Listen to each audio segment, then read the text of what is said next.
Okay, today I'm in Northwest PA scouting property that I hunt, and it's a private property.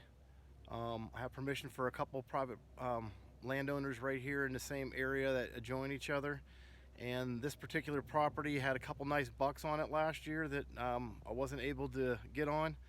I hunted it a couple times, and I wanted to do some more scouting, see if they're still around or what maybe I was doing wrong.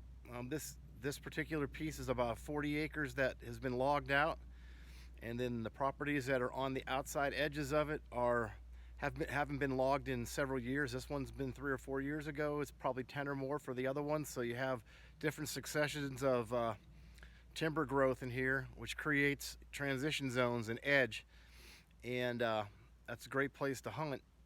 So what I do is I start out by following the edge of the transition on the edge of the clear cut all the way around, and I look for bedding within that first 50 to 100 yards of that clear cut, where they would bed with the wind coming over the thick stuff in the clear cut and looking down into the more open timber that may have oaks or apples or what have you. Maybe that's the way they want to go to a field.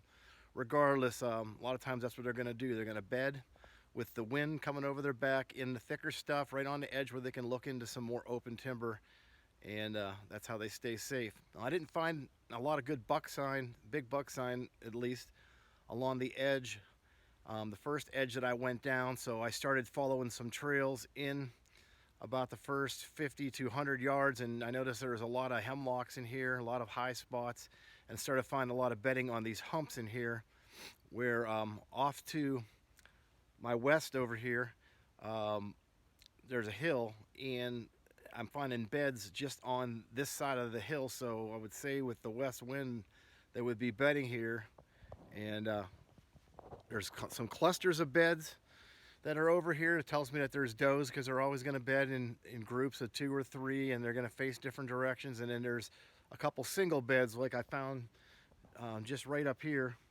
There's some single beds, and then right down on this trail coming out of the bedding, there's a little tiny shed antler, which I'm not here looking for sheds. I just happen to be, stumble upon it. That's usually how I end up finding them. If I look for them, I don't find them. But regardless, what we're doing to break down these areas and try to figure out which beds are the best beds to hunt, which bedding areas are the best bedding areas to hunt, because there's going to be beds and buck and doe bedding all through here. But you have to be hunting the right ones. You got to find the right ones, and you do that by walking it. Boots on the ground, looking for the sign, trying to figure out the lay of the land, and try to put it all together to make it happen.